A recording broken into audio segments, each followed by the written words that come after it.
C'était une fraîche soirée d'automne lorsque les fissures dans mon monde ont commencé à apparaître. Ma femme, Claire, était sortie avec ses amis, du moins c'est ce qu'elle m'avait dit, me laissant à la maison avec une bouteille de vin et un vieux film pour passer le temps. Nous étions mariés depuis 7 ans, suffisamment longtemps pour connaître nos rythmes, nos habitudes et nos réflexes respectifs. Ce soir-là, quelque chose était différent. Sa voix au téléphone était trop enjouée, son rire trop forcé. Mais je l'ai ignoré, me rappelant de ne pas trop réfléchir. Elle franchit la porte juste après minuit, ricanant comme une adolescente rentrant en douce après le couvre-feu.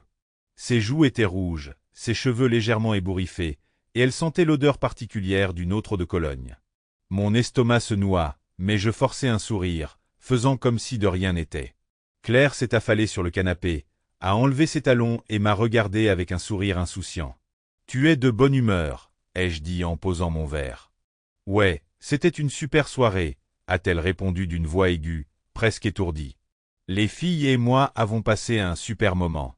Rien de fou, juste des verres et des rires. » J'ai hoché la tête en l'observant attentivement. Heureux de l'entendre. À mesure que la nuit avançait, j'ai remarqué qu'elle évitait mon regard et serrait son téléphone comme une bouée de sauvetage. La suspicion s'est installée, mais je n'ai rien dit.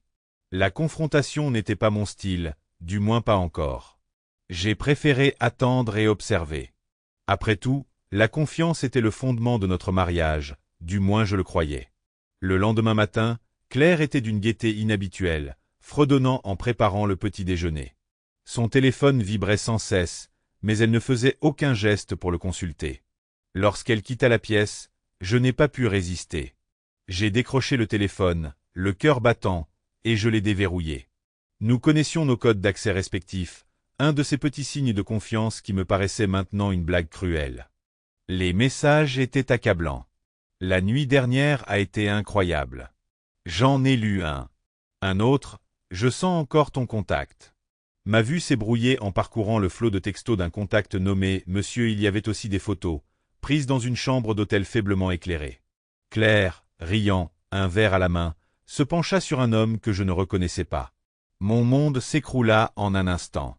La trahison fut comme un coup dur, me coupant le souffle. J'ai remis le téléphone à sa place, m'efforçant de garder mon calme. La colère viendrait plus tard. Pour l'instant, j'avais besoin de clarté, d'un plan. Claire retourna à la cuisine, inconsciente de ma découverte. Elle m'embrassa sur la joue et me tendit une assiette d'œufs, son sourire toujours aussi radieux.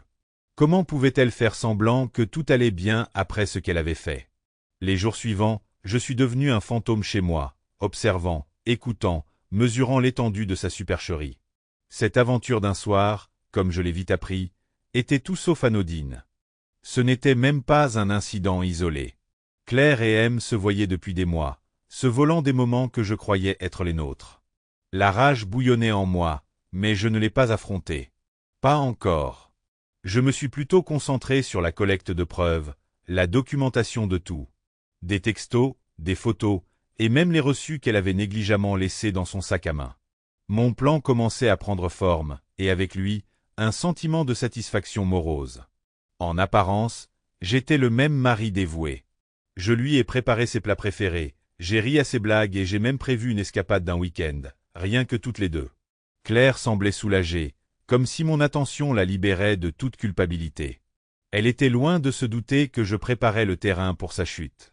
Ce week-end a été mon coup de cœur. J'ai réservé un chalet à la montagne, isolé et pittoresque.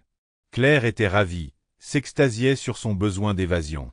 J'ai fait nos valises, m'assurant que tout était parfait. Même le matériel photo, un nouveau passe-temps que je m'étais lancé, est arrivé. Elle n'a pas posé de questions. La première nuit fut magique, du moins en apparence. Nous avons bu du vin au coin du feu, évoqué nos premiers souvenirs et même dansé sous les étoiles. Mais j'avais l'esprit ailleurs, concentré sur l'aboutissement de mon projet. Le lendemain matin, j'ai dit à Claire que je voulais prendre quelques photos du paysage et je lui ai suggéré de faire la grasse matinée. Elle a accepté, se blottissant plus profondément dans les couvertures tandis que je prenais mon matériel et partais. Sauf que je n'ai pas pris de photos de paysage. Au lieu de cela, j'ai installé les caméras dans notre chalet, capturant discrètement les angles qui raconteraient l'histoire dont j'avais besoin. Quand Claire s'est enfin réveillée, j'ai proposé une randonnée, prétextant avoir trouvé un endroit magnifique à proximité. Elle a d'abord hésité, mais a fini par accepter. Nous avons passé des heures à errer sur les sentiers, et pendant un instant, j'ai presque oublié la trahison. Presque. De retour au chalet, le téléphone de Claire vibrait sans cesse. Elle y jeta un coup d'œil, son expression se transformant en agacement. Des trucs de boulot, marmonna-t-elle en ignorant les notifications. Mais je savais que ce n'était pas le cas. Ce soir-là, je lui ai préparé son dîner préféré, lui versant un verre de vin chaque fois que le sien était presque vide. Elle a ri, insouciante, inconsciente de l'orage qui se préparait. Lorsqu'elle s'est excusée pour aller aux toilettes, j'ai pris son téléphone sur le comptoir et j'ai envoyé un simple SMS à M. Finisson. Puis j'ai supprimé le fil de discussion, sans laisser de traces. À notre retour, Claire était redevenue comme avant, son rire résonnant dans toute la maison. Mais lorsqu'elle a pris son sac à main, son visage est devenu blême. Elle le feuilleta, la panique grandissant à chaque seconde. « Où est-il » murmura-t-elle d'une voix tremblante. « Qu'est-ce qui ne va pas » demandai-je en feignant l'inquiétude. « Mon alliance. » Elle a disparu, murmura-t-elle, les larmes aux yeux. « Oh non » dis-je d'une voix emplie d'une fausse sympathie. « C'était quand la dernière fois que tu l'as eue » Elle m'a regardé, l'air mêlé de culpabilité et de désespoir. « Je ne sais pas. J'ai dû l'enlever quelque part. Je l'avais cachée, bien sûr. » La bague, symbole de notre engagement, était désormais un outil de vengeance. Le lendemain, je mis mon plan à exécution. J'avais préparé un dossier, méticuleusement organisé, détaillant sa liaison avec une précision extrême. Photos, messages, et même les reçus. Je l'avais laissé sur la table de la cuisine, sachant qu'elle le retrouverait. Quand elle l'a fait, son visage a perdu toute couleur. « Qu'est-ce que c'est » a-t-elle demandé d'une voix à peine murmurée. « La vérité, ai-je répondu. Quelque chose que tu me caches depuis des mois. » Elle balbutia, essayant d'expliquer, de justifier. Mais je levai la main, la faisant taire. « Je ne veux pas de tes excuses, Claire. Je veux que tu partes. » Ses yeux s'écarquillèrent, des larmes coulèrent sur ses joues. « S'il vous plaît, on peut régler ça. Je ferai tout ce que je peux. »« C'est trop tard, » dis-je d'une voix froide. « Tu as fait ton choix, et maintenant je fais le mien. » J'avais déjà parlé à un avocat, m'assurant que le divorce serait rapide et en ma faveur.